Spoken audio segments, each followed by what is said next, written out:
En el compromiso de mi hija, su prometido brindó, y ella me susurró: «Papá, investígalo. Aviso legal». Esta narración mezcla elementos de ficción con fines de entretenimiento y aprendizaje.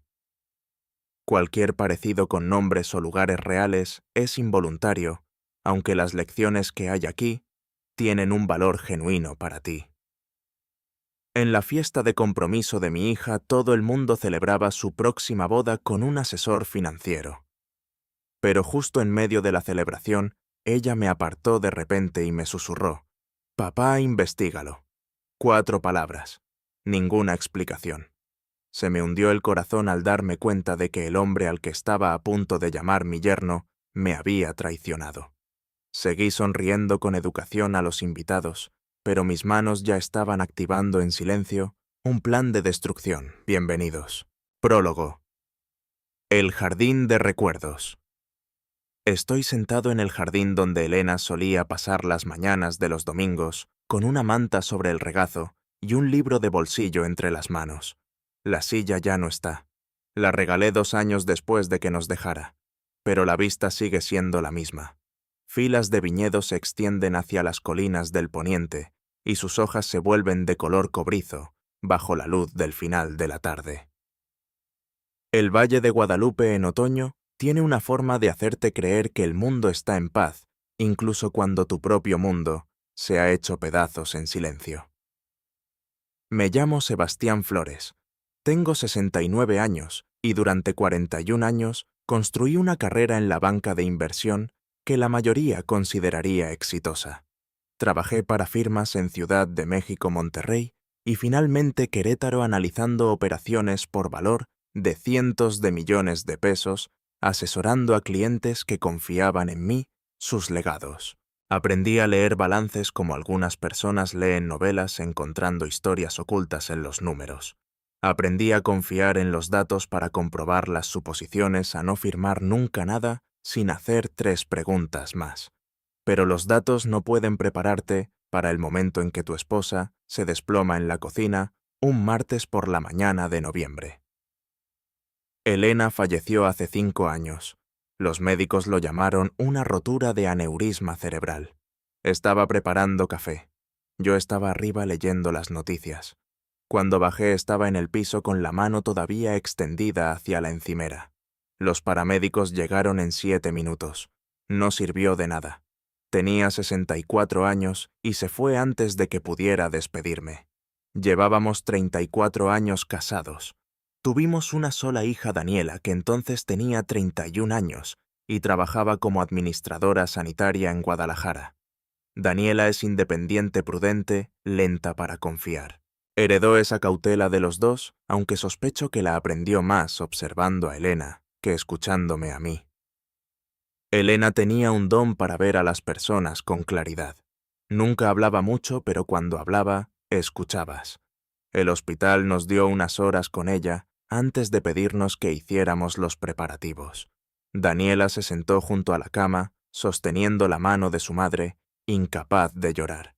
Yo me quedé junto a la ventana mirando el estacionamiento de abajo, sintiendo como si el suelo hubiera desaparecido bajo mis pies. Una enfermera nos trajo té. No recuerdo haberlo bebido. Antes de morir, Elena estuvo despierta quizá 10 minutos. El médico dijo que era un milagro.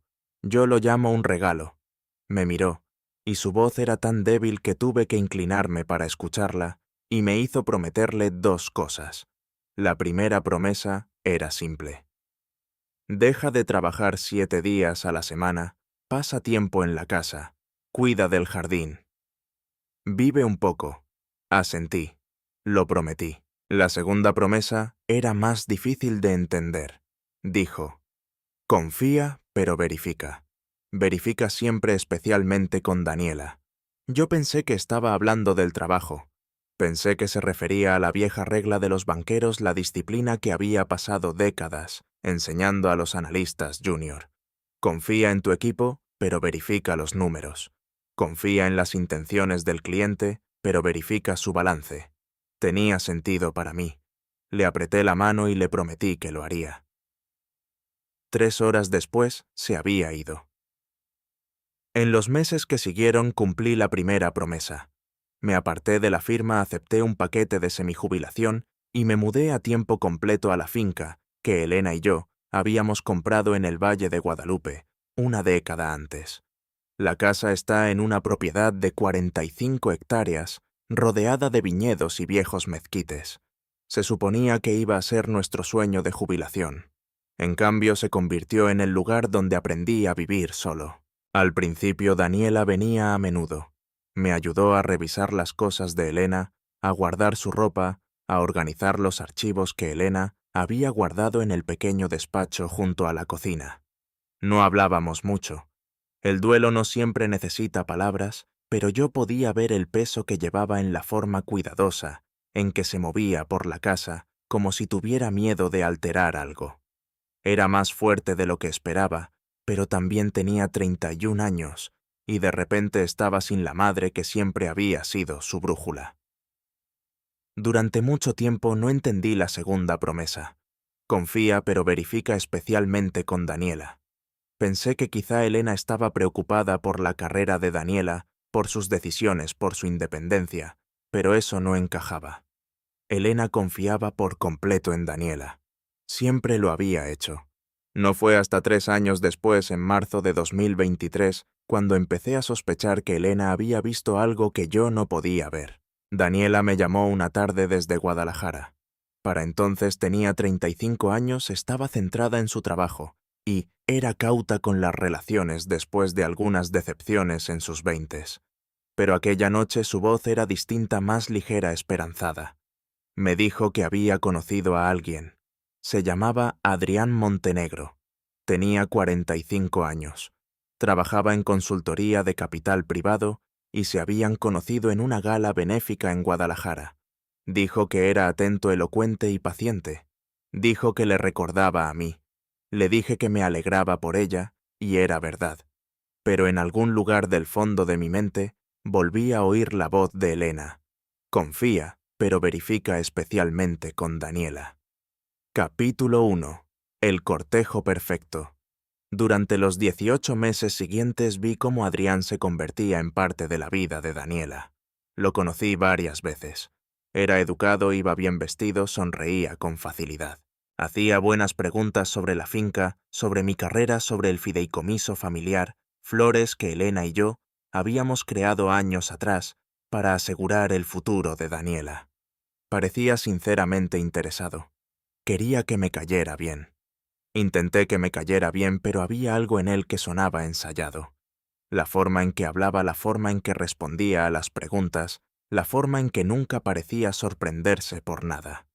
Me recordaba a los analistas junior presentando operaciones que habían memorizado pero no comprendido del todo. Fluido en la superficie, vacío por debajo. Aún así, no dije nada. Daniela era feliz. Se lo merecía.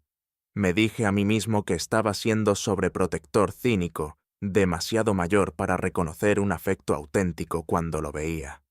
Pensé que entendía las palabras de Elena. Confía en los negocios, verifica los datos. Me equivocaba. Ella se refería a algo más profundo, algo que no entendería del todo, hasta la noche de la fiesta de compromiso, cuando mi hija se inclinó hacia mí y me susurró 4 palabras que lo cambiaron todo. 18 meses antes de la fiesta de compromiso, sonó mi teléfono un martes por la noche de marzo mientras revisaba informes trimestrales. El nombre de Daniela apareció en la pantalla. Rara vez llamaba entre semana, a menos que fuera algo urgente. Papá dijo, y pude oír la sonrisa en su voz. He conocido a alguien. Dejé el bolígrafo y me eché hacia atrás. Durante los 3 años desde que Elena se había ido, Daniela se había centrado por completo en su carrera, dirigiendo un equipo de administración sanitaria en un hospital de Guadalajara. Trabajaba muchas horas y evitaba hablar de relaciones. Me preocupaba que se hubiera cerrado por completo. Cuéntame, dije. Se llama Adrián Montenegro, su voz era cálida, esperanzada. Lo conocí en una gala benéfica el mes pasado. Es consultor de capital privado. 45 años. Divorciado. Sin hijos. Y me gusta, papá. De verdad me gusta. Sonreí a pesar de mí mismo. Me alegro, cariño. ¿Cuándo lo conozco? El próximo fin de semana si estás libre. Quiere venir al valle. Por supuesto. Estaré encantado. Colgamos y yo me quedé mirando el teléfono. Daniela sonaba feliz, más feliz de lo que la había oído en años. Eso debería haber sido suficiente. Debería haber dejado que el alivio me llenara. Pero en lugar de eso, escuché la voz de Elena otra vez. Confía, pero verifica. Adrián Montenegro llegó a la finca el sábado por la mañana en un Audi plateado. Conducía con cuidado por el camino de grava, estacionándose bajo el viejo mezquite que daba sombra a la entrada principal. Salió vestido con pantalones caqui, camisa blanca y un chaleco ligero, bien arreglado pero no excesivamente formal, calculado para causar una buena impresión. Daniela llegó en su propio coche 5 minutos después. La vi bajar del asiento del conductor, con el rostro iluminado de una forma que no había visto desde antes de que Elena muriera. Los observé desde la ventana del estudio mientras se saludaban. Adrián la besó ligeramente en la mejilla, le dijo algo que la hizo reír, y luego caminaron juntos hacia la puerta principal. Abrí antes de que tocaran el timbre. «Papá, este es...» «Adrián», dijo Daniela con las mejillas ligeramente sonrojadas. Señor Flores Adrián extendió la mano con una sonrisa amplia y segura. «Es un honor conocerlo. Daniela habla maravillas de usted». Su apretón de manos era firme, su contacto visual directo. Todo correcto, todo perfecto, demasiado perfecto. «Llámame Sebastián», dije. «Pasen. Acabo de preparar café». Durante las siguientes 2 horas Adrián demostró ser exactamente lo que Daniela había descrito, atento, elocuente, interesado. Hizo preguntas sobre mi carrera en la banca de inversión. Elogió la finca. Habló sobre su propio trabajo en capital privado asesorando a empresas sobre fusiones y adquisiciones en toda América Latina. «Es un campo fascinante», dijo inclinándose hacia adelante con las manos entrelazadas. «Se trata de entender no solo los números, sino las historias detrás de ellos, las motivaciones de las personas». Asentí. «Suena como mi tipo de trabajo». «Exactamente. Daniela me dijo que usted pasó décadas en inversión. Apuesto a que vio de todo». «Vi suficiente», respondí cuidadosamente. Adrián sonrió. «Entonces sabe lo importante que es la confianza en este negocio. Sin confianza no hay trato. Confía pero verifica», dije repitiendo las palabras de Elena sin pensarlo. Adrián se detuvo solo por una fracción de segundo, pero lo noté. Sus ojos se entrecerraron ligeramente como si estuviera recalibrando. «Exactamente», dijo finalmente. «Palabras sabias». Después de que se fueron esa tarde, me quedé en el estudio durante mucho tiempo, mirando por la ventana hacia los viñedos. Algo no encajaba. No podía señalarlo con exactitud. No había dicho nada incorrecto. No había hecho nada sospechoso. Pero había algo en la forma en que hablaba que me recordaba a algo que había visto antes hace mucho tiempo, en salas de juntas y presentaciones de negocios. La forma en que ciertos hombres podían decir todas las cosas correctas sin decir realmente nada en absoluto. Abrí mi laptop y busqué Adrián Montenegro, Capital Privado, México. Los resultados fueron escasos. Un perfil de LinkedIn que parecía profesional. Algunas menciones en artículos de negocios. Una fotografía en un evento benéfico. Todo correcto. Todo limpio. Tal vez demasiado limpio. Cerré la computadora y me dije a mí mismo que estaba siendo paranoico. Daniela era feliz. Eso era lo que importaba. Pero aquella noche, mientras me quedaba dormido, escuché la voz de Elena una vez más, especialmente con Daniela. Capítulo 2. Señales de alerta. Durante los siguientes 6 meses, Adrián se convirtió en una presencia constante en la vida de Daniela. Venían a la finca cada pocas semanas. Él siempre traía un regalo, una botella de vino del valle, un libro sobre viñedos, una vez incluso una planta rara para el jardín de Elena que había investigado específicamente. Era considerado, atento, perfecto. y cada visita mi incomodidad crecía. No era nada concreto. Era la forma en que sus ojos se desviaban hacia el estudio cuando pensaba que no lo miraba. La forma en que hacía preguntas sobre el fideicomiso familiar, siempre con ligereza, siempre con interés casual, pero con demasiada frecuencia. Daniela mencionó que usted y su difunta esposa establecieron un fideicomiso, dijo una tarde mientras caminábamos por el viñedo. Qué inteligente. Debe dar mucha tranquilidad saber que el futuro de Daniela está asegurado. Era importante para Elena, respondí. Por supuesto. Y estoy seguro de que Daniela aprecia profundamente la previsión de ustedes. Hizo una pausa como si estuviera considerando sus palabras. ¿Es un fideicomiso revocable o irrevocable? La pregunta era demasiado específica para ser casual. ¿Por qué lo preguntas? Adrián se encogió de hombros. Simple curiosidad profesional. En mi trabajo veo muchas estructuras fiduciarias. Algunas funcionan mejor que otras. Funciona bien para nosotros, dije firmemente. Adrián asintió y cambió de tema sin problemas, pero noté que había memorizado mi evasiva. En julio Daniela me llamó con noticias. Adrián y ella se iban de vacaciones a España durante 2 semanas. Barcelona, Madrid, San Sebastián. Su voz rebosaba emoción. Papá, nunca he estado en España. Adrián lo organizó todo. Dice que quiere mostrarme Europa. Suena maravilloso, cariño. Lo es. Es realmente atento. ¿Sabes? Me escucha. Me hace sentir vista. Mi corazón se apretó. Me alegro por ti, Daniela. Y era verdad. Quería que fuera feliz. Quería creer que Adrián era genuino. Pero aquella noche llamé a un viejo colega.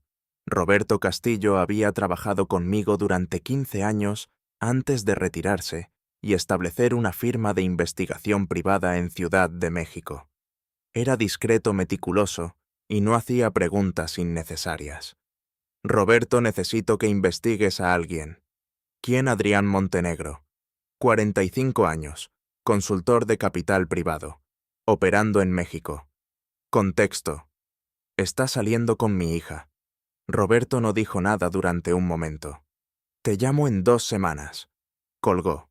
2 semanas después, Roberto me llamó de vuelta. Su voz era cautelosa. Sebastián, encontré algunas cosas. Cuéntame.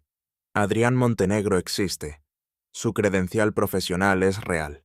Trabaja para una firma llamada Inversiones Andino con sede en Monterrey. Pero hay lagunas. ¿Qué tipo de lagunas? Cambió legalmente su nombre hace 12 años. Antes se llamaba Adrián Benítez. Hay registros sellados de un caso civil en Querétaro de hace 13 años. No pude acceder a los detalles, pero involucró una demanda por fraude que se resolvió fuera de los tribunales. Mi estómago se hundió. Algo más. Tiene cuentas bancarias en Panamá. Eso por sí solo no es ilegal, pero es inusual para alguien en su posición. Y hay algo más, Sebastián. Encontré registros de otras 2 relaciones en los últimos 8 años. Ambas terminaron abruptamente. Ambas mujeres eran profesionales exitosas. Una era abogada, la otra médica. Ambas tenían patrimonio significativo. Cerré los ojos. Alguna de ellas presentó cargos, no. Pero una de ellas, la abogada, presentó una orden de restricción temporal que fue retirada después de un acuerdo financiero.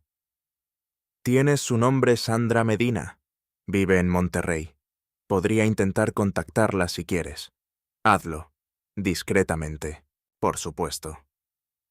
Colgué y me quedé sentado en el estudio durante mucho tiempo mirando los viñedos, mientras el sol se ponía. Elena tenía razón. Siempre tuvo razón. Confía pero verifica. Y yo había esperado demasiado. Capítulo 3. La verdad emerge. Roberto contactó a Sandra Medina.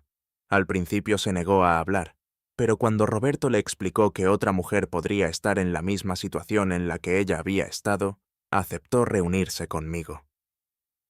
Volé a Monterrey una semana después. Sandra me esperaba en un café tranquilo en el centro de la ciudad.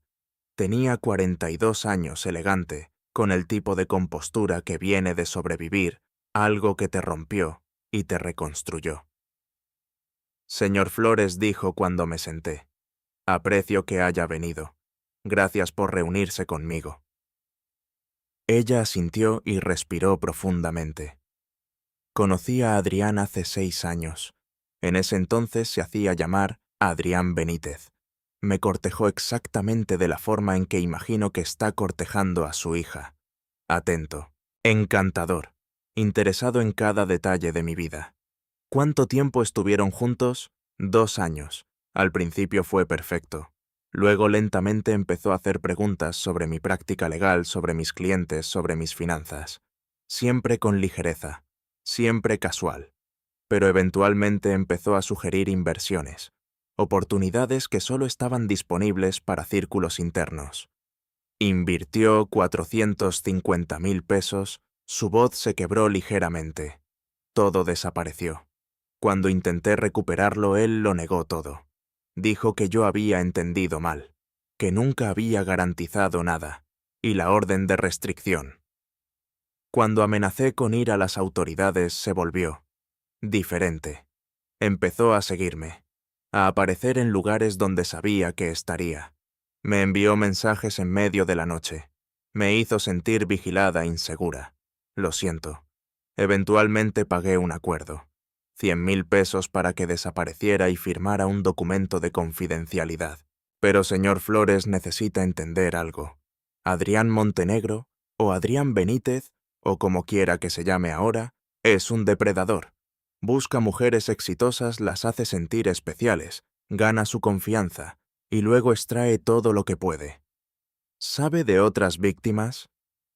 Sé de al menos una más. Una médica en Guadalajara llamada Patricia Ruiz. No tengo sus datos de contacto, pero podría encontrarla. Por favor. Sandra asintió. Proteja a su hija, señor Flores. No cometa el error que yo cometí de pensar que el amor era suficiente para cambiar a alguien como él. Volé de regreso al Valle de Guadalupe aquella noche con el peso del mundo sobre mis hombros. Tenía que decirle a Daniela. Tenía que mostrarle la verdad. Pero cuando la llamé, ella estaba radiante. Papá, tengo noticias maravillosas. Adrián y yo nos vamos a comprometer. Está planeando una fiesta de compromiso para el próximo mes. Quiere que vengas. Quiere que conozcas a su familia. Mi corazón se hundió. Daniela, necesitamos hablar. Lo sé, papá. Sé que es rápido. Pero cuando sabes, sabes. Mamá te lo habría dicho. A veces simplemente sabes. Y ahí estaba. La trampa perfecta. Invocar a Elena. Hacer que mis objeciones parecieran cinismo en lugar de precaución. Solo prométeme que irás despacio, dije cuidadosamente. Por supuesto. Y papá, significa mucho para mí que estés ahí, que lo apoyes. Siempre estaré ahí para ti, cariño. Colgamos. Aquella noche me senté en el jardín donde Elena solía leer y lloré por primera vez desde su funeral. Ella había visto esto venir, había intentado advertirme, y yo había esperado demasiado. Capítulo 4. La fiesta de compromiso. La fiesta de compromiso se celebró en una finca privada en las afueras de Guadalajara. Adrián había alquilado todo el lugar, jardines, salón de baile, catering de alta gama. 150 invitados. Música en vivo. Champán francés. Llegué temprano como Daniela me había pedido. Ella me recibió en la entrada con un vestido azul pálido que le recordaba tanto a Elena que tuve que apartar la mirada por un momento. Papá me abrazó. Gracias por venir. No me lo perdería por nada. Adrián está nervioso, susurró. Quiere causarte una buena impresión. Ya me ha causado una impresión, dije. Ya se rió sin entender el doble sentido. Adrián apareció momentos después impecable en un traje gris oscuro. Extendió la mano. Sebastián, gracias por estar aquí. Significa mucho. Felicidades, dije estrechando su mano. Sus ojos me estudiaron buscando aprobación, buscando debilidad. No encontró ninguna. La fiesta comenzó a las 7. Los invitados llegaron en oleadas, colegas de Daniela del hospital, amigos de la universidad, familia extendida. También estaba la familia de Adrián. Su hermano mayor, doctor Fernando Montenegro, cirujano cardiovascular, de prestigio en Ciudad de México. Su madre Beatriz Montenegro, viuda elegante, con joyas discretas pero caras. Los observé a todos. Fernando era cordial pero distante. Beatriz era cálida pero evaluadora. Había algo en la dinámica familiar que no encajaba. Demasiado formal, demasiado cuidadosa. A las 8 Adrián tomó el micrófono. La música se detuvo. Los invitados se reunieron en el salón principal. Buenas noches a todos, su voz resonó con confianza. Gracias por acompañarnos esta noche mientras celebramos el comienzo de nuestro futuro juntos. Miré a Daniela. Ella estaba radiante con las manos entrelazadas frente a ella, completamente cautivada. Conocí a Daniela hace 18 meses, continuó Adrián. Y desde el primer momento supe que era especial, inteligente, compasiva, hermosa por dentro y por fuera. La multitud murmuró con aprobación. Pero lo que más admiro de Daniela es su corazón. La forma en que cuida de las personas, la forma en que ve lo mejor en todos. Hizo una pausa, sus ojos encontrando los míos brevemente. Incluso cuando otros podrían dudar. Un escalofrío me recorrió la columna. Así que esta noche quiero brindar por Daniela, por su padre Sebastián, quien la crió para ser la mujer increíble que es hoy, y por el futuro que construiremos juntos. Levantó su copa. Por el amor, por la confianza y por la familia. Por la familia, repitió la multitud. Todos bebieron. Y entonces Daniela se inclinó hacia mí. Su rostro estaba pálido. Sus ojos, que habían estado radiantes momentos antes, ahora estaban llenos de algo que no había visto en años: miedo. Se acercó a mi oído y susurró 4 palabras que cambiaron todo. Papá, investígalo. Mi corazón se detuvo. ¿Qué investígalo?, repitió con la voz temblorosa. Algo no está bien. Por favor. Luego se enderezó recomponiendo su sonrisa mientras Adrián se acercaba para abrazarla. Pasé el resto de la noche en modo automático, sonriendo, estrechando manos, aceptando felicitaciones, pero mi mente estaba en otra parte. Daniela había visto algo, había sentido algo, y me estaba pidiendo ayuda. Capítulo 5. La investigación profunda. Al día siguiente llamé a Roberto Castillo. Necesito que profundices. Todo sobre Adrián Montenegro. Todo sobre su familia también. El hermano Fernando, la madre Beatriz. Quiero antecedentes completos. ¿Qué pasó? Daniela me pidió que lo investigara. Roberto silbó suavemente. Está bien. Esto va a tomar tiempo. Y va a costar. No me importa el costo. Necesito respuestas. Las tendrás. Durante las siguientes 2 semanas, Roberto trabajó en silencio. Mientras tanto, mantuve mi rutina normal, sin dejar que Daniela supiera que estaba siguiendo su advertencia. Ella no volvió a mencionar su susurro en la fiesta. Actuaba como si todo fuera normal. Pero yo notaba la tensión en su voz cuando hablábamos, la forma en que sus respuestas eran más cortas, la forma en que evitaba ciertos temas. Finalmente Roberto me llamó. Sebastián, necesitas sentarte. Me senté. Adelante. Adrián Montenegro, nacido Adrián Benítez, cambió su nombre legalmente hace 12 años después de un caso de fraude civil en Querétaro. Pero eso no fue el comienzo. Investigué más atrás. En 2006, cuando tenía 28 años, fue arrestado en Puebla por estafa. Los cargos fueron retirados cuando la víctima, un empresario jubilado llamado Héctor Ramos, murió repentinamente de un ataque cardíaco. Repentinamente. El informe médico indicó causas naturales, pero la familia sospechaba que había sido envenenado. Nunca se investigó a fondo porque no había evidencia clara. Mi estómago se revolvió. Continúa. En 2009, Adrián, usando su nuevo nombre Montenegro, se involucró con una médica en Guadalajara llamada Patricia Ruiz. Ella invirtió 500,000 pesos en un proyecto que él prometió que duplicaría su dinero. El dinero desapareció. Patricia presentó una demanda, pero se resolvió fuera de los tribunales. Parte del acuerdo era que ella firmara confidencialidad. Sandra Medina mencionó a Patricia. Correcto. Y hay más. El hermano de Adrián, el doctor Fernando Montenegro, no es su hermano biológico. Es su medio hermano. Tienen la misma madre Beatriz, pero diferentes padres. El padre de Fernando era un cirujano respetado que murió en 2012, dejando un patrimonio considerable. Beatriz heredó todo. Y adivina quién administra ese patrimonio ahora. Adrián. Exacto. Y en los últimos 5 años casi 2 millones de pesos han desaparecido de las cuentas de Beatriz, transferidos a cuentas offshore que rastreamos hasta el mismo Adrián Montenegro. ¿Lo sabe Fernando? No estoy seguro, pero encontré algo más. Fernando presentó una queja interna en el hospital donde trabaja hace 2 años, alegando que Adrián lo estaba presionando para proporcionar información confidencial de pacientes adinerados. La queja fue retirada rápidamente. Sospecho que Beatriz intervino. Dios mío. Sebastián, este hombre es un depredador en serie. Ha estado operando durante casi 20 años, cambiando nombres, moviendo ciudades, encontrando nuevas víctimas. Y ahora tiene a tu hija en la mira. ¿Qué necesito para detenerlo? Necesitas a las víctimas. Sandra, Patricia, cualquiera dispuesto a testificar. Y necesitas evidencia sólida de actividad criminal actual. Algo que las autoridades no puedan ignorar. ¿Cómo consigo eso? Necesitas que Daniela esté dispuesta a ayudar, a grabar conversaciones, a documentar todo.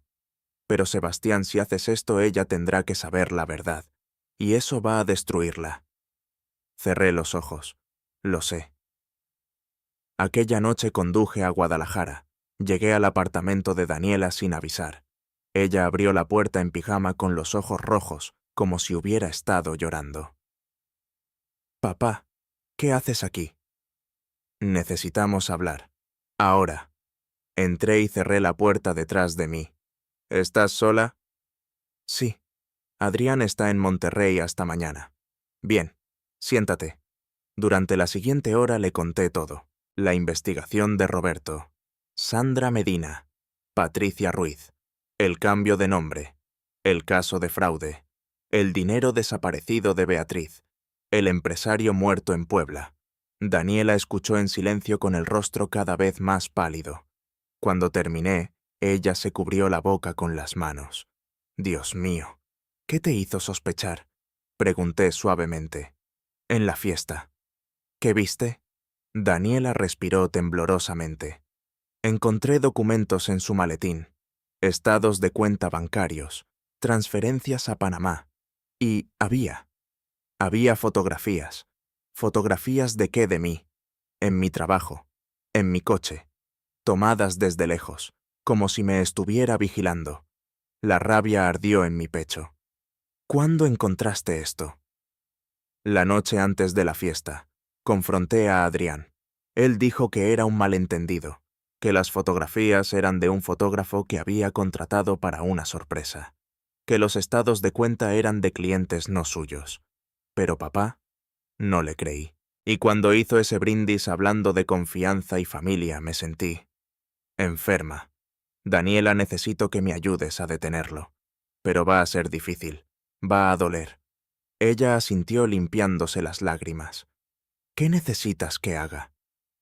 Necesito que sigas actuando normal, que no le dejes saber que sospechas, y necesito que documentes todo, cada conversación, cada promesa, cada mentira.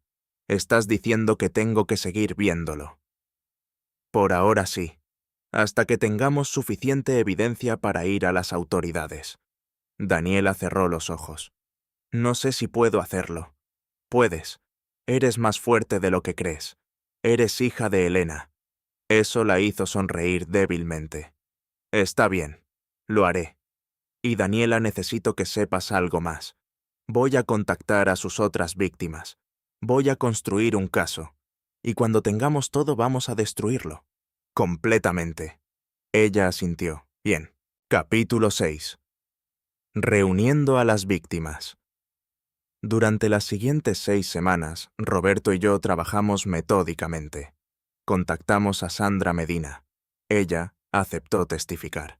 Encontramos a Patricia Ruiz. Al principio se negó aterrorizada de que Adrián la encontrara, pero cuando le mostramos que había otras víctimas, que no estaba sola, aceptó hablar. Roberto descubrió a una tercera mujer, Carolina Herrera, una ejecutiva de marketing en Puebla, que había invertido 300.000 pesos con Adrián en 2015. El dinero había desaparecido. Ella había guardado silencio por vergüenza. También contactamos a Fernando Montenegro. Al principio fue defensivo protegiendo a su hermano, pero cuando le mostramos la evidencia del dinero robado de su madre, su expresión cambió. Siempre supe que Adrián era manipulador, dijo finalmente, pero nunca pensé que llegaría tan lejos. Testificarías, Fernando dudó. Mi madre. Tu madre merece saber la verdad, y merece que su hijo la proteja, no que la robe. Finalmente asintió. Lo haré. Mientras tanto, Daniela siguió viéndose con Adrián. Grabó conversaciones donde él hacía promesas sobre inversiones. Documentó momentos donde la presionaba sutilmente para darle acceso a sus cuentas bancarias. Fotografió mensajes donde se volvía controlador cuando ella cuestionaba algo. Era agonizante verla actuar como si nada pasara, pero era necesario. En octubre, Roberto me llamó con la pieza final del rompecabezas. Sebastián, encontré algo grande. Que el empresario de Puebla que murió en 2006, Héctor Ramos. Su hija Mariana Ramos ha estado investigando por su cuenta durante años. Nunca creyó que su padre muriera de causas naturales. Tiene evidencia de que Adrián lo visitó la noche antes de su muerte. Tiene registros médicos que sugieren envenenamiento. Y está dispuesta a testificar. ¿Por qué nunca fue a las autoridades? Lo intentó. La archivaron. Dijeron que no había suficiente evidencia. Pero si la combinamos con todo lo que tenemos ahora, podemos reabrir el caso. Exactamente. Contraté al mejor abogado penalista de Guadalajara, maestro Jorge Salinas. Había pasado 30 años en la fiscalía antes de entrar en práctica privada. Conocía el sistema por dentro y por fuera.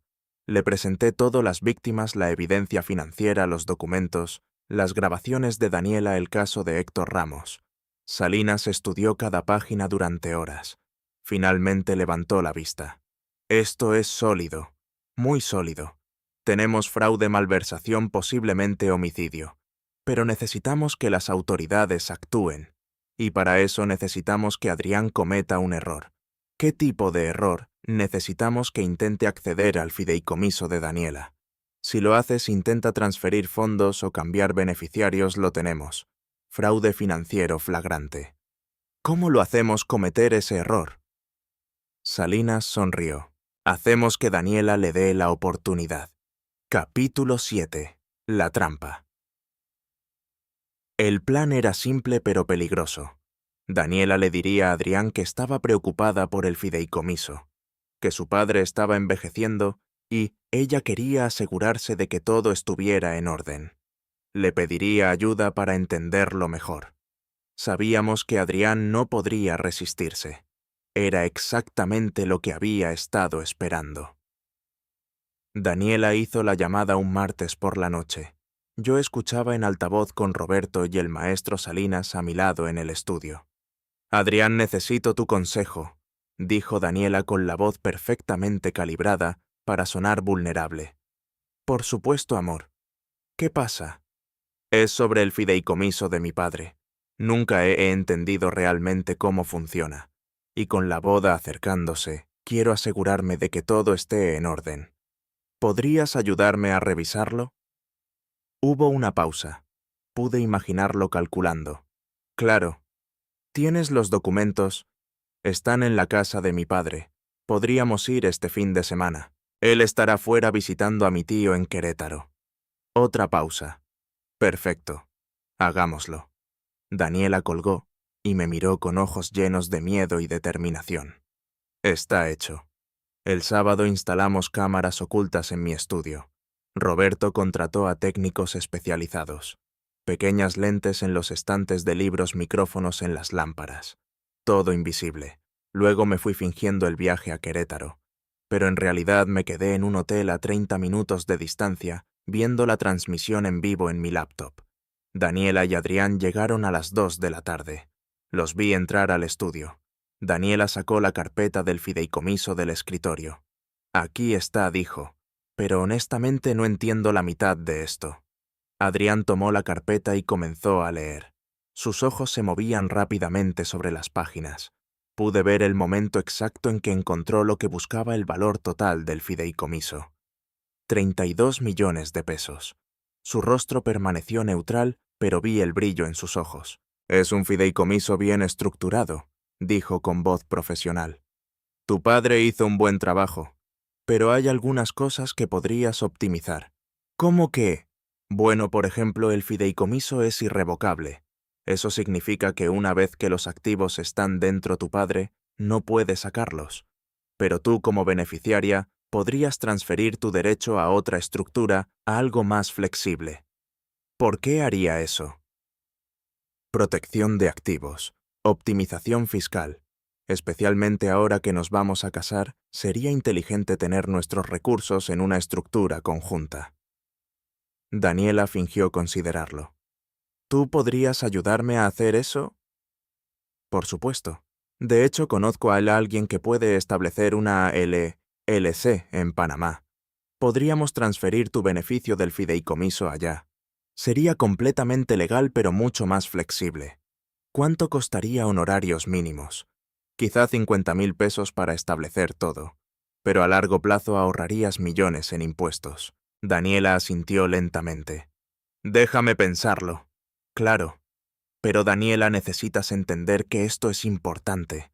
Una vez que estemos casados, nuestras finanzas estarán entrelazadas. Es mejor actuar ahora antes de que las cosas se compliquen. Tienes razón. Dame unos días para hablar con mi padre. Adrián se tensó. Tu padre, Daniela, esto es tu dinero, tu futuro. ¿Por qué involucrar a tu padre? Porque él estableció el fideicomiso. Merece saber si voy a hacer cambios. Daniela. La voz de Adrián se volvió más fría. Tu padre es de otra generación. No entiende las estructuras financieras modernas. Si le dices esto, va a asustarse. Va a intentar bloquearlo. No lo haría. Sí lo haría. Y luego estarás atrapada con este fideicomiso rígido por el resto de tu vida, incapaz de acceder a tu propio dinero cuando lo necesites. Daniela dio un paso atrás. Adrián, estás presionándome. No estoy presionándote. Estoy siendo realista. Mira, si realmente me amas, si confías en mí, dejarás que te ayude con esto, sin involucrar a tu padre. Y ahí estaba. La manipulación desnuda. El control. Daniela respiró profundo. Necesito aire. Salió del estudio. Adrián se quedó solo. Y entonces hizo exactamente lo que esperábamos. Sacó su celular y tomó fotografías de cada página del documento del fideicomiso. Luego abrió los cajones del escritorio buscando algo. Encontró mi chequera personal. Fotografió varias páginas. Lo tenía todo en video. Daniela volvió 5 minutos después. Creo que deberíamos irnos, dijo con voz firme. Adrián guardó su teléfono rápidamente. ¿Estás bien? Estoy cansada. Podemos hablar de esto otro día. Adrián frunció el ceño, pero asintió. Claro, como quieras. Salieron juntos. Esperé hasta que el Audi de Adrián desapareció por el camino. Luego regresé a la finca. Daniela me esperaba en la sala temblando. La abracé. Lo hiciste perfecto. Fue horrible, susurró. La forma en que me habló. Como si fuera propiedad suya. Lo sé. Pero ahora tenemos todo lo que necesitamos. Al día siguiente, el maestro Salinas presentó una denuncia formal ante la Fiscalía General del Estado. Adjuntó el video de Adrián fotografiando documentos confidenciales, las declaraciones de Sandra, Patricia y Carolina, la evidencia financiera de Roberto, el testimonio de Fernando Montenegro y la declaración de Mariana Ramos sobre la muerte de su padre. 2 días después, la Fiscalía emitió una orden de arresto. Capítulo 8. La caída arrestaron a Adrián Montenegro un miércoles por la mañana en su oficina de Monterrey. Roberto me llamó en cuanto sucedió. Está bajo custodia, sin fianza. Respiré por primera vez en semanas, y Daniela está a salvo. Salinas se aseguró de que tuviera protección. La noticia se difundió rápidamente. Los medios lo cubrieron extensamente. Asesor financiero arrestado por esquema de fraude multimillonario. Las víctimas comenzaron a salir de las sombras. 8 mujeres más se presentaron con historias similares. El caso de Héctor Ramos fue reabierto oficialmente. Los forenses exhumaron su cuerpo. Encontraron trazas de arsénico en los tejidos preservados, suficiente para matar administrado en dosis pequeñas durante semanas. Adrián fue acusado de homicidio, fraude, malversación y una docena de otros cargos. El juicio comenzó 6 meses después. Daniela testificó. Su voz era firme mientras describía la manipulación, el control, las mentiras. Sandra, Patricia, Carolina, todas testificaron también. Fernando Montenegro subió al estrado y describió cómo su hermano había robado de su madre durante años aprovechándose de su confianza. Mariana Ramos lloró mientras mostraba evidencia de que Adrián había envenenado a su padre para evitar que revelara el fraude de 2006. Beatriz Montenegro, la madre, se derrumbó en la sala cuando escuchó la verdad completa. Fernando la sostuvo mientras ella sollozaba. Adrián se sentó en la mesa de la defensa con el rostro inexpresivo. Nunca mostró remordimiento. Nunca admitió culpabilidad. El jurado deliberó durante 4 horas. Culpable de todos los cargos. El juez lo sentenció a 45 años de prisión sin posibilidad de libertad condicional hasta cumplir 30 años. Cuando los alguaciles se lo llevaron esposado a Adrián, me miró directamente. «Deberías haberme dejado en paz, viejo», dijo con frialdad. «Podrías haber tenido un yerno rico». «Prefiero tener una hija viva», respondí. Lo sacaron de la sala. Daniela se derrumbó en mis brazos. «Se acabó», susurró. «Se acabó de verdad. Sí, mi amor, se acabó». Epílogo. La sanación. Han pasado 8 meses desde la sentencia. Daniela está sanando lentamente pero con determinación. Comenzó terapia 2 veces por semana. Se reconectó con amigos de los que se había distanciado. Volvió a trabajar en el hospital liderando proyectos que le apasionan. La semana pasada trajo a alguien a la finca. Se llama Miguel. Tiene 39 años y es ingeniero ambiental trabajando en proyectos de restauración de ríos en Jalisco. Es atento, tranquilo, genuino, de una forma que resulta natural en vez de ensayada. Le pedí discretamente a Roberto que comprobara sus antecedentes. Viejas costumbres. Roberto me devolvió la llamada al día siguiente. Expediente limpio, carrera estable, ninguna señal de alarma. Todo correcto. Pero más allá de eso, observé la forma en que Miguel escuchaba a Daniela, la forma en que hacía preguntas sin intentar dirigir las respuestas, la forma en que se reía de sus bromas sin intentar eclipsarla. Tenía las cualidades que Adrián solo había fingido poseer: paciencia, honestidad, humildad. Daniela me descubrió observándolos durante la comida. Sonrió, me apretó la mano y dijo: «Estoy bien, papá. De verdad». Y la creí. Había cumplido las 2 promesas que le hice a Elena. Había dejado de trabajar 7 días a la semana. Me jubilé por completo en junio. Entregué los contratos de consultoría que me quedaban y me alejé de la carrera que había construido durante 41 años. Y había confiado pero verificando. Había escuchado mis instintos. Había investigado cuando algo no encajaba.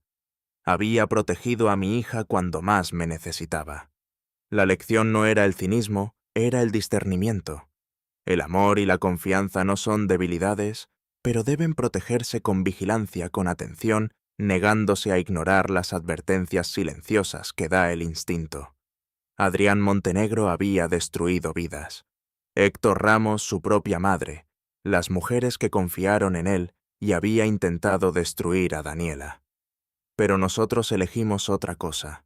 Elegimos proteger lo que importaba. y eso cambió todo. Aquella tarde caminé por el viñedo al atardecer. La luz volvió doradas las colinas verde profundo, las vides y el cielo adquirió color ciruela. Recorrí las hileras de Nebbiolo que Elena había elegido porque creía que serían las mejores que jamás cultivaríamos.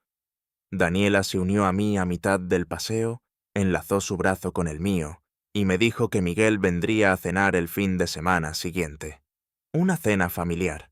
Quería que lo conociera mejor. Sonreí. Me hace ilusión, dije, y lo decía de verdad. Esta vez no necesitaría investigar, pero aún así seguiría prestando atención, porque eso es lo que exige el amor. Llegamos al lugar donde había estado la silla de Elena, el sitio donde solía sentarse los domingos por la mañana, con una manta y un libro viendo crecer el viñedo. Me senté en el muro de piedra, miré la tierra que habíamos construido juntos y cerré los ojos. Oí su voz una última vez, clara, serena. Sebastián, cumpliste tu promesa. Ahora descansa. Abrí los ojos. Daniela caminaba de vuelta hacia la casa, con el teléfono pegado al oído, riéndose de algo que Miguel había dicho. La luz le doró el pelo, y por un instante se parecía exactamente a su madre. Susurré al jardín vacío. Gracias, Elena. Las cumplí las dos. Reflexión final. Lecciones para proteger a tu familia. Si me has acompañado hasta el final de esta historia familiar, quiero dejarte con algo que mi difunta esposa Elena intentó enseñarme, y algo que yo aprendí por las malas. Dios nos da instinto por una razón. Esa voz silenciosa que susurra cuando algo no encaja. Escúchala. Pasé meses ignorando la mía, porque no quería parecer controlador. No quería arruinar la felicidad de mi hija. Pero la venganza de un padre no consiste en ser paranoico. Consiste en estar presente.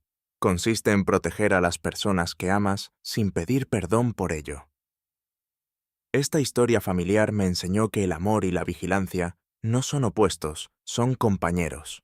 Puedes confiar profundamente y aún así verificar con cuidado. Puedes abrirle la puerta de tu vida a alguien y aún así fijarte en los detalles que no cuadran. No cometas el error que estuve a punto de cometer, esperar demasiado para actuar sobre lo que ya sabes. A todos los padres que están viendo esto, vuestros hijos necesitan que seáis amables y también perspicaces. La venganza de un padre al final es simplemente esto: negarse a dejar que alguien destruya lo que has construido, lo que prometiste proteger. No se trata de control, se trata de valentía. A veces la venganza de un padre significa montar guardia sobre el futuro de tu familia, incluso cuando la amenaza lleva una sonrisa perfecta. Y para todas las personas que siguen buscando justicia por seres queridos, vuestra lucha importa. La memoria de quienes perdieron importa. Seguid adelante. ¿Alguna vez has tenido que confiar en tu instinto cuando todos los demás te decían que lo ignoraras? Comparte tu historia en los comentarios abajo. Si esta historia familiar ha resonado contigo, suscríbete para más historias que importan y compártela con alguien que necesite oírla. Tu participación ayuda a que estas lecciones lleguen a las familias que más las necesitan. Gracias por escuchar hasta el final. Te agradezco que hayas estado aquí. Una nota final. Esta narración contiene elementos ficcionalizados creados con fines educativos. Si este contenido no encaja con tus preferencias, no dudes en explorar otras historias que se ajusten mejor a tus intereses.